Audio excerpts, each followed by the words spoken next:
Assalamu alaikum. This video is about trial balance.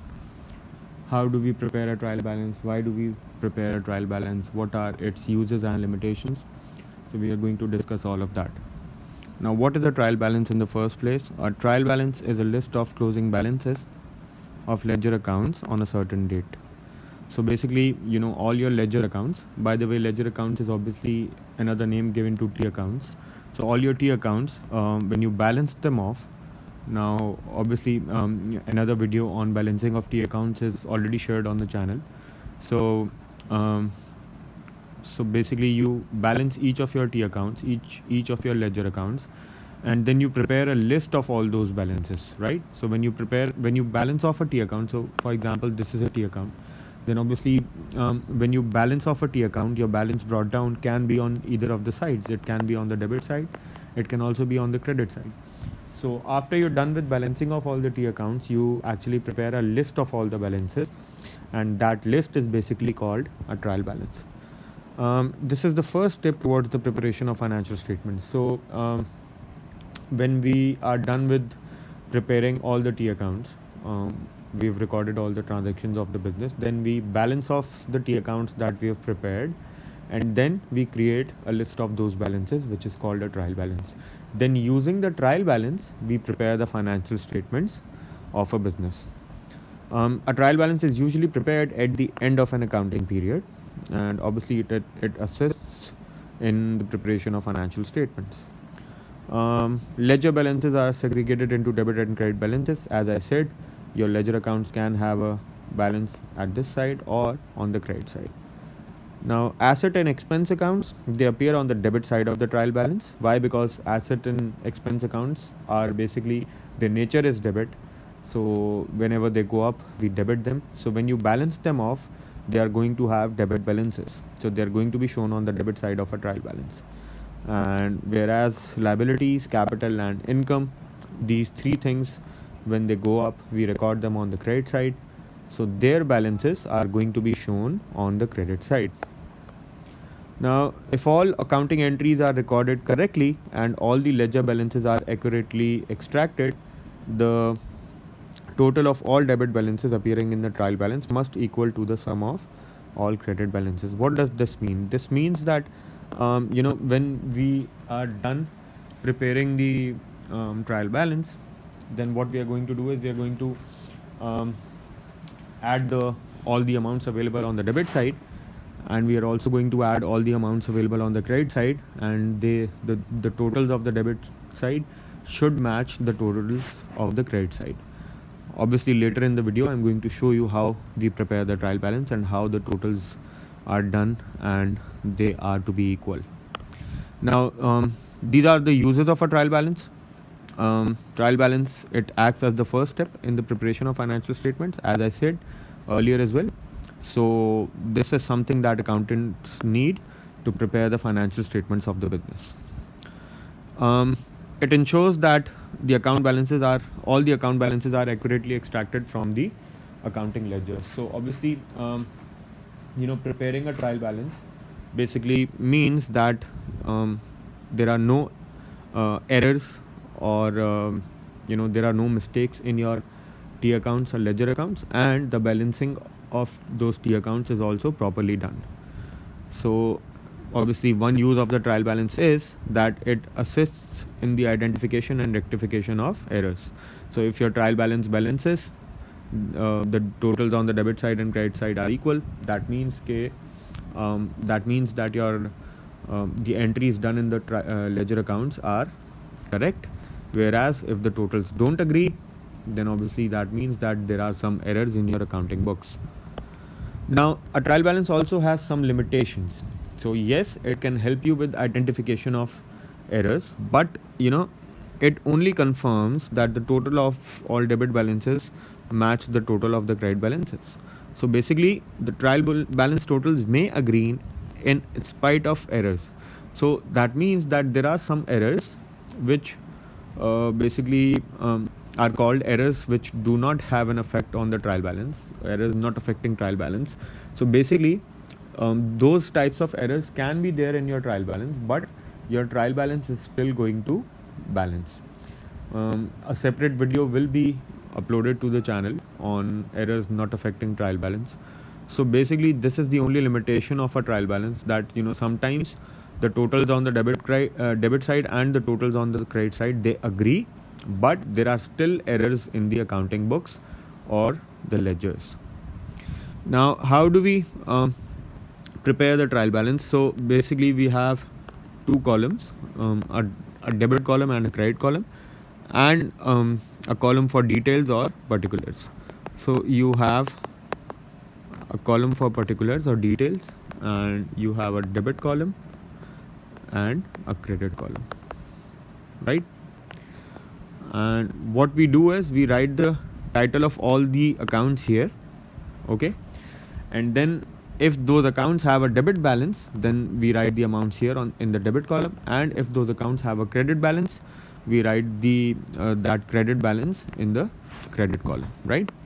So for example, let's say I have a T account by the name of cash, and when I balance the T account for cash, let's say I get a debit balance brought down of 2000. So what I'm going to do is I'm going to write that 2000 here on the debit side. Also, let's say we have another T account by the name of capital, and for that the balance brought down was on the credit side and the amount was 2000. So after we are done inputting all the entries here in the trial balance, then what we do is we total both the sides. So the totals of both these sides should be equal to each other.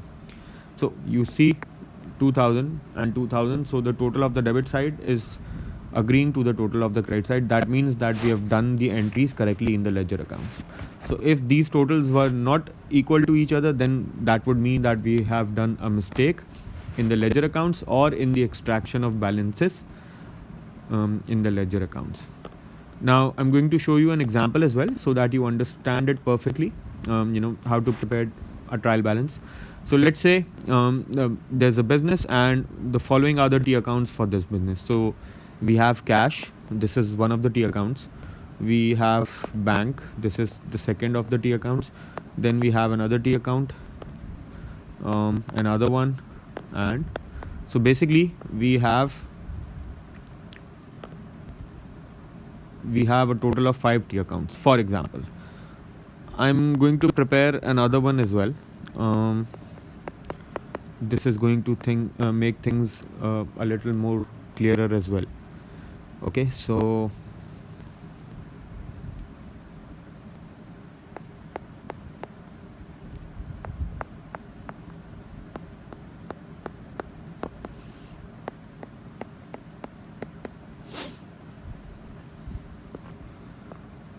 okay, so now this T account, do not consider this T account to be a part of the T accounts that are already prepared. This is a T account that I've shown just as an example. All right, so the first T account is cash, and we had entries on both the debit and the credit side, and then at the end of the month what we did was we balanced this T account. So when we balanced the T account, there was a balance carried down of 7000 on the credit side, and the same amount was shown as a balance brought down on the opposite side, the debit side. So obviously, as I said earlier, there is another video for if you're confused about how to balance off T accounts. There is another video on the channel, you can watch that, and that is going to explain how we balance off these T accounts. So these are the T accounts that we have for this business, right? Let's say we have to prepare a trial balance for this business. So we have the debit column, and we have the credit column, and another column by the name of particulars, right? Now what we are going to do is let's have a look at the first T account. So the first T account was cash, and the balance brought down of this T account was on the debit side, and the amount was 7000. So what we are going to do here is we are going to write cash. The balance brought down was on the debit side, right? So on the debit column, in the debit column, we are going to write 7000, which was the amount of the balance brought down. Now similarly, we have another T account, bank, and for that the balance brought down was on the debit side 24000, So we are going to write this as well, bank 24,000 on the debit side. Then there was another T account, sales, and for that balance brought down was on the credit side and the amount was 4,000. So we write sales here and the 4,000 will be written on the credit side. Then we had capital, and for that the balance brought down was on the credit side, 30,000. So I write capital here and 30,000 on the credit side. Then we have purchases, and the balance brought down was on the debit side, 3,000. So we write purchases and the balance brought down was on the debit side, 3,000. This T account I've shown as an example. You see there was 6,000 on the debit side and 6,000 was also there on the credit side. So the totals of these two sides of in this T account are agreeing to each other, right? So they are equal to each other. So there is not going to be any balance carried down or balance brought down in this T account, right? So since there is not going to be any balance carried down or brought down in this T account, then the title of this T account, Ali, is not going to be shown here in the trial balance. Why? Because there is no balance brought down in this T account, and we only write the balance brought downs or the balance brought forwards in the trial balance, right? So that is why the account of Ali or the title of Ali's T account is not going to be shown here, since it does not have a balance brought down. So we have transferred all the balance brought downs of the T accounts that are prepared in the trial balance. Now what we are going to do is we are going to total the debit side as well as the credit side. So if we total the debit side, the total is going to be 34,000, and if we total the credit side, the total for that side is also going to be 34,000. So you can see that the total on the debit side and the total on the credit side, they are equal to each other. That means that we have done the entries in the ledgers and the balancing of the ledgers correctly. If these totals were not equal to each other, then obviously that would have meant that either the balancing that we have done, that has some kind of an error, or the transactions that were posted to the T accounts, they have some kind of an error, right? So this is how you prepare a trial balance at the end of an accounting period for a business. All right. The next video is going to be about financial statements. We are going to prepare an income statement as well as a statement of financial position, right? So until then, take care of yourself. Allah Hafiz.